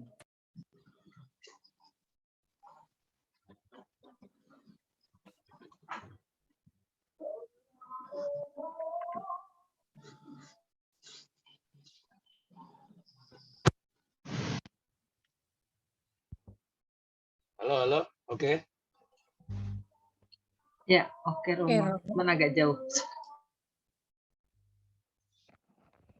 Jadi bagaimana kita tahu untuk bisa membenahi istilahnya, memperbaiki supaya tidak terulang kesalahan kita masa lalu. Artinya hutang-hutang karma masa lalu mumpung jadi manusia ya, kita lunasi, kita bayar mumpung sehat. Nah, tadi di depan dikatakan dalam hadis, hutang yang paling besar adalah hutang tidak mengenal Tuhan. Tidak mengenal Tuhan berarti belum kenal ya, pasti belum ketemu, karena proses kenalan itu diawali dengan pertemuan atau musyahadah. Dalam hukum Islam disebut bersahadat, bukan ngucap tapi bersahadat, menyaksikan atau bertemu langsung face to face kepada Tuhan, bukan face yang ini tapi face yang batin ya, wajah batin kita itu. Nah, kalau sudah ketemu, semua hutang akan dibayarkan. Dan seketika hutang-hutang masa lalu kita, karma masa lalu, dalam hal ini perbuatan-perbuatan jelek itu yang masih melekat pada kita, bawaannya emosian, bawaannya nggak bisa senang kalau orang lain mendapatkan kebahagiaan. Kalau itu masih ada, nah kita diberikan petunjuk bagaimana bisa mengendalikan itu, bahkan menghapuskan dan menghilangkan. Gitu. Jadi kalau kita satu-satu, susah payah kita. Kalau umur masih panjang, kalau enggak, masih banyak hutang perbuatan masa lalu kita yang jelek, yang belum kita lunasi, yang belum dilunasi maksudnya belum kita ubah menjadi perilaku yang baik, yang dulunya penuh dengan kesalahan, penuh dengan dosa. Bawaannya marah-marah, emosi, gue mau bawaannya dari orang, nggak bisa, gue nggak emosian, bawaannya darah tinggi misalnya, nggak ada itu, nggak akan bisa kalau dia belum bertemu dengan Tuhan, karena semua pengendalinya adalah God. God itu generator, operator, destruktor. mengatur, siapa yang mengenerate, siapa yang menggerakkan semuanya itu, siapa yang mengendalikan, siapa yang mengontrol, siapa yang mematikan, ya Tuhan. Maka kenali Tuhan dan temui Dia. Maka kita bisa mematikan, bisa mengontrol, dan bisa mengendalikan. Itu saja. Udah gitu kita kan nggak tahu. File, ada film apa lupa saya, bintangnya itu James Carey kalau nggak salah. Itu jadi ketika dia mau apa pay it forward atau apa gitu, lupa saya. Kemudian di situ ada lagi film yang lain itu utang piutang masa lalu dia banyak banget filenya itu, sampai dia melihatnya mendongak kepalanya tuh, banyak banget nih laci file karma hutang kehidupannya, gimana bayarnya katanya gitu kan. Satu persatu dia buka, itu lacinya dibuka, oh ternyata gua ini begitu jahil sama anak-anak. Akhirnya dia bayar, dia bakti, dia jagain anak dan sebagainya gitu kan. Oh, gue begitu males di kantor gitu, bawaannya korupsi jam lulu, dikit-dikit keluar alasan segala macam gitu dan sebagainya. Dibayar, rajin ke kantor, temannya belum masuk, dia udah sampai duluan. Temannya udah pulang, dia masih di kantor. Kayak gitu. Mau sampai kapan? Kalau hutang kita banyak banget. Ini loh hutangmu, kata Tuhan. Nah, lo, ya kan? Itu akhirnya udahlah. Kenali dirimu, maka engkau akan mengenali siapa Tuhanmu. Kalau kau tahu siapa Tuhanmu, engkau tahu apa yang harus diperbuat dengan kehidupanmu. Jadi kalau sudah bertemu, kita tahu nanti Allah datangkan. Ini loh perbuatan jelek masa lalumu, begini loh caranya menghilangkannya, menghapuskannya. Kesalahan masa lalu itu misalnya sampai ke bawah-bawah, sekarang masih bawaan sifatnya suka marah-marah, dikit-dikit marah. Yang harusnya tidak harus marah. Ini apapun kejadian selalu disikapi dengan emosi misalnya. Itu karma masa lalu tuh. Itu. Dan ini caranya Tuhan. Coba puasa. Kata Tuhan gitu. Karena kita coba belajar dialog pada diri, coba responnya diubah dan sebagainya. Ada jiwa yang sudah hidup atau jiwa farkun yang sudah mampu membedakan mana yang hak, mana yang batil, yang membisikkan ke dalam hati kita yang paling dalam. Ya dia sebenarnya yang mengilhamkan. Rasul sejatinya sudah hidup kalau orang sudah ketemu Tuhan. Jiwa farkun, jiwa pembedanya itu sudah melek sehingga bisa melihat mana yang hak, mana yang batil, mana perbuatan tercela, mana perbuatan terpuji. Udah gitu dikasih tahu caranya. Ini loh caranya untuk mengendalikan, mengontrol, atau mau kamu matikan sekalian. Bisa. Biar nggak punya marah sama sekali. Bisa. Kan itu semua kendalinya ada di dalam. Oleh Sang Maha Ruh Allah Subhanahu wa Ta'ala. Jadi daripada sibuk-sibuk menghitung-hitung masa lalu kita yang belum tentu juga kita ingat semua, yang paling utama, hutang yang paling besar segera dibayar, cari sampai ketemu Tuhan yang kita rindukan. Itu saja.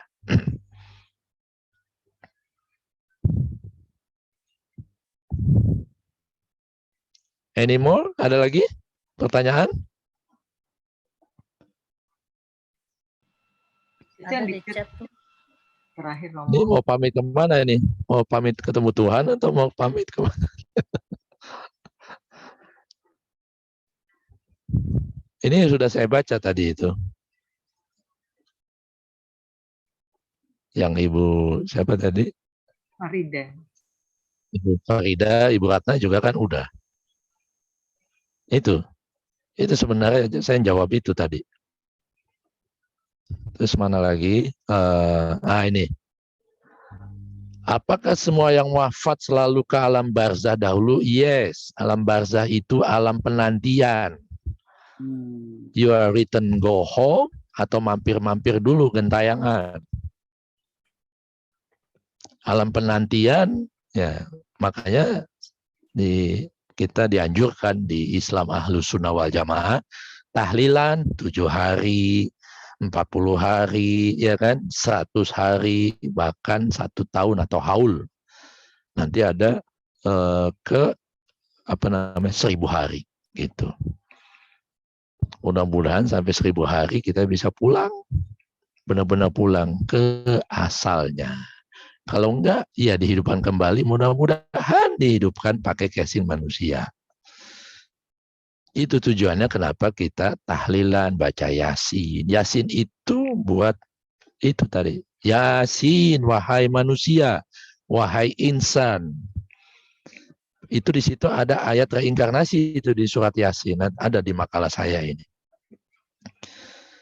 Itu. Jadi supaya kita tahu kalau sudah hidup jangan sia-siakan kalau udah hidup pakai casing manusia.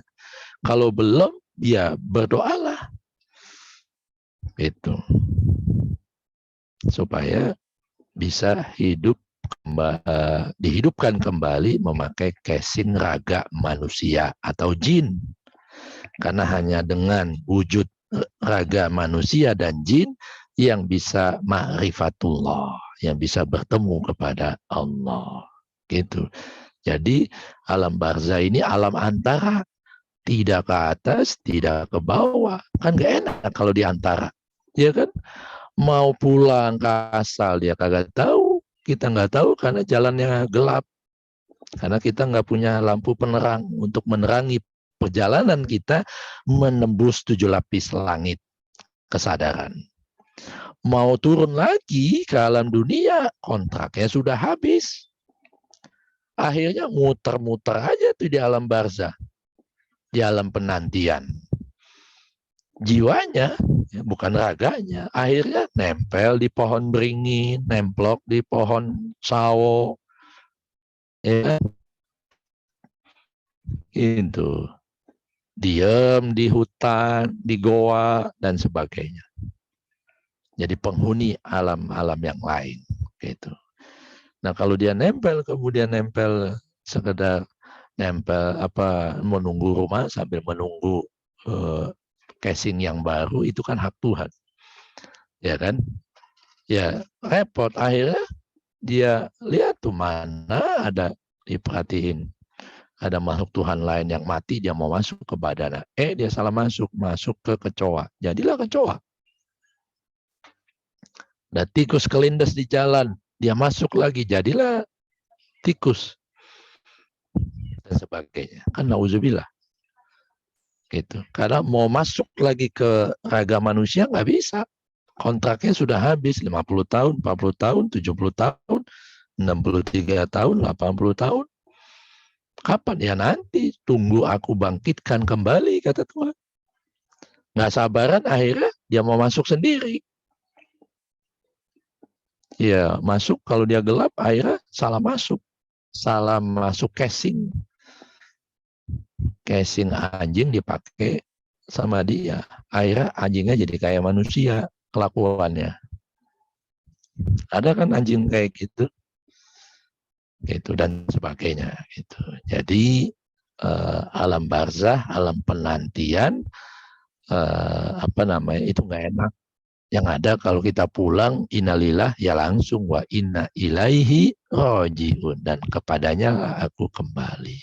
Tidak kembali ke alam barzah, tapi langsung kembali ke asal. Asal kita dari Allah, kembali ke Allah. Ya, baik Romo. Jadi kalau dibilang adakah yang dibangkitkan kembali? Yes. Kapan? Bisa 10 tahun, bisa 100 tahun, bisa ratusan tahun, bisa ribuan tahun, bisa jutaan tahun, baru kita dibangkitkan kembali pakai casing manusia. Jadi mumpung kita sekarang pakai casing manusia, temukan Allah dengan benar-benar proses pencarian ke dalam diri.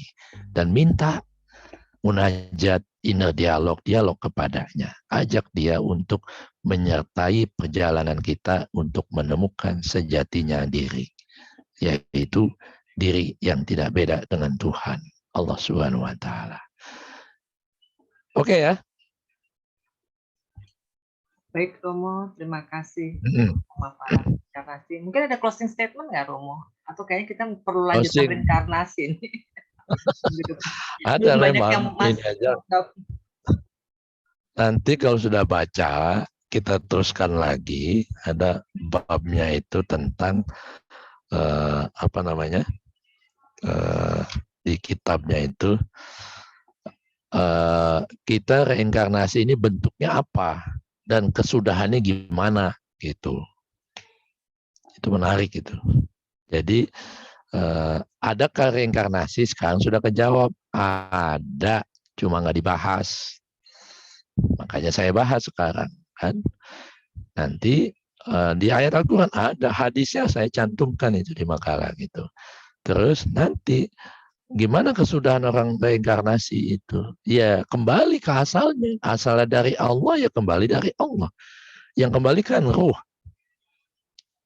Ruh itu maha hidup karena dia dari yang maha hidup, tidak pernah diciptakan, gitu kan? Jadi karena Allah maha hidup, maka hidupilah kehidupan ini dengan kesadaran tertinggi yang selalu merindukan perjumpaan kepada Tuhan, gitu. Jadi bagaimana caranya? Saya mau closing statement, saya mau ngutip Jalaluddin Rumi. Jadi ini, self-knowledge is the highest form of knowledge.